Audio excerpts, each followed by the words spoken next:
আন্দোলন হচ্ছে, দেখেন এই আজকের আন্দোলনটা তো আগের আন্দোলন এটাকে ইনভাইট করছে, আগেরটাও আন্দোলন এটাও আন্দোলন, আগেরটাও যমুনা অভিমুখী ছিল এটাও যমুনা অভিমুখী ছিল, দুই অভিমুখী যাত্রাকে একভাবে আপ্যায়ন করা হয়েছে। আগেটাকে আপ্যায়ন করা হয়েছে শীতল জলীয় বাষ্প দিয়ে, এটাকে মানে আপনি করা হয়েছে আপ্যায়ন করা হয়েছে জলকামান দিয়ে।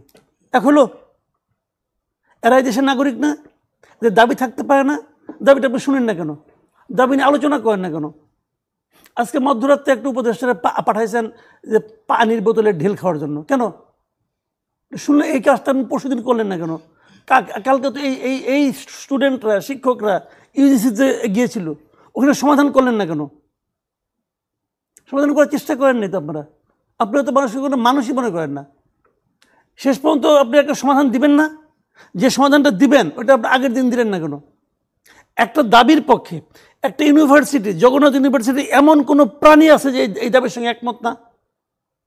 ভিসি চলে আসতেছে, প্রক্টর চলে আসতেছে, এটা কি হাওয়াই দাবি? এই দাবি আপনি বুঝেন না কেন? এই দাবি আপনাকে স্পর্শ করতে পারে না কেন? না পারার কারণ হলো আপনি এদেরকে আপনার লোক মনে করেন না। আগে যে 2 দিন আগে যেটা পাতানো আন্দোলন হলো ওটাকে আপনার লোক মনে করেছিলেন,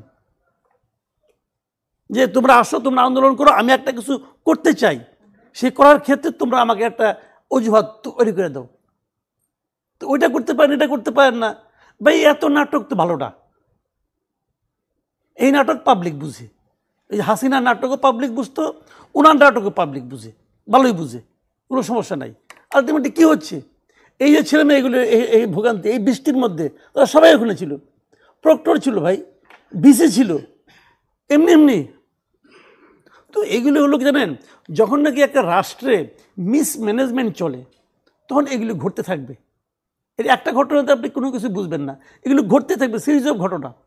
কোন সেক্টরে বলেন তো উনি পেরেছেন করতে? কোন সেক্টরে পেরেছেন? বিনিয়োগ আনতে পারছেন? বিনিয়োগের জন্য কাকে নিয়ে আসছেন? 41,000 ফুট থেকে ঝাঁপ দিতে পারে, এটা একমাত্র যোগ্যতা। ওই যোগ্যতা নিয়ে আসছে, লাফালাফি কতক্ষণ করছে, বিনিয়োগ আসছে বিনিয়োগ বরং কমছে। গত বছরের এই সময়ের তুলনায় 38% বিনিয়োগ কমছে। কেন? একটা অনির্বাচিত সরকার হলে সেখানে কেউ বিনিয়োগ করবে না, এটা হলো কি অর্থনীতির বেসিক কথা। উনি তো অর্থনীতির প্রফেসর, বুঝেন না এটা?